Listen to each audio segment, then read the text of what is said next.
cheesecake, the dessert that never disappoints. The classic recipe for that familiar but also delicious taste of creamy cheese and crumbly buttery biscuit base. Impress your family and friends with this easy and fail-proof recipe. It's not easy to get the perfect consistency, and getting a non-cracked top is even harder. But once you get the perfect ingredients and a good technique, you'll get the perfect cheesecake each time in less than 30 minutes. So let's get started. First off, get all your ingredients to room temperature. This will ensure they all blend well and you get a smooth texture. We're gonna start off by preparing the biscuit base. You can either use graham crackers or digestive biscuits. I've always preferred digestive biscuits because they're sweeter. In a food processor, add in 250 grams of digestive biscuits and blend.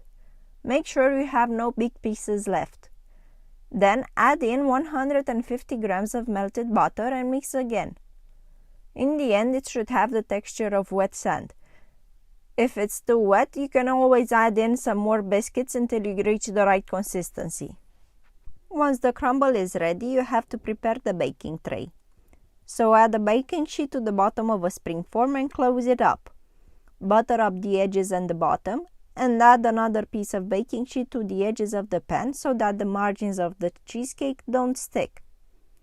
Add your biscuits to the spring form and press down firmly with a rubber spatula to shape your crust. I won't do the edges as well because I don't like too much crust on my cheesecake. To make sure the crust is flat, you can use a flat bottom glass or a ramekin like I'm using. Press down on the crust and shape it. Next, you have to bake it at 150 degrees Celsius for 10 to 15 minutes.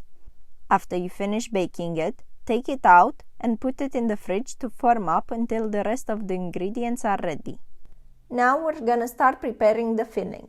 In the bowl of a stand mixer, add in your cream cheese. I'm using 500 grams of Italian mascarpone cheese. It has a smooth texture and a great taste, but feel free to use any other cream cheese you prefer. Then add in 160 grams of caster sugar and start mixing until all the sugar melts. After they mix well, you're gonna add in the zest of a lemon. Bio lemon is to be preferred, so that the zest does not contain any harmful chemicals. You don't want any of that in your cheesecake. Then add 1 teaspoon of vanilla extract or the beans of a vanilla pod if you're feeling fancy. And next, throw in the juice from 1 lemon. This will give the right acidity and taste to your cheesecake, especially if you're using mascarpone, which has a higher fat content. Next, we will add in 3 whole eggs, 1 at a time.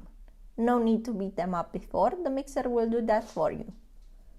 We will also add 300 grams of sour cream. You can switch this with Greek yogurt if you want to keep it light, but the sour cream gives you the most authentic taste. Lastly, we're gonna add in about 3 tablespoons of cornstarch. This will give your composition the right consistency, so mix well until all the lumps are gone. It might look a bit runny, but trust the process. That's how you get a smooth top and no cracks. Now get ready to bake. Pour it on top of your chilled biscuit base and smooth it up. Some people bake it in a water bath. That means placing your spring form in a larger tray and filling the tray with boiling water before placing it in the oven. I find this to be too much of a hassle. If you get the filling right, you won't have to bother doing this. I will place it in a larger tray to prevent any spilling, and then place it in the preheated oven at 150 degrees Celsius or 300 degrees Fahrenheit for 1 hour. And you might get tempted to take a peek inside the oven every now and then, but don't. Your cheesecake could get ruined, so be patient. Don't cool it too quickly. Ideally, after you turn off the gas, you have to leave it in the oven for 1 more hour, and only after that you could place it in the fridge for a minimum of 4 hours. I know the wait was long, but the results don't disappoint. You now have a creamy New York cheesecake, better than the ones you find at Starbucks. Plus, you can now brag to all your friends about how great of a baker you are. Decorate it with fresh fruit and get that perfect snap. Just take a look at that perfectly smooth top. Who said you couldn't get professional results at home? This completes our New York cheesecake affair. Try out this recipe and let me know in the comments down below how well it went. If you enjoy our videos, hit subscribe to stick around for other delicious and easy to follow recipes. Enjoy!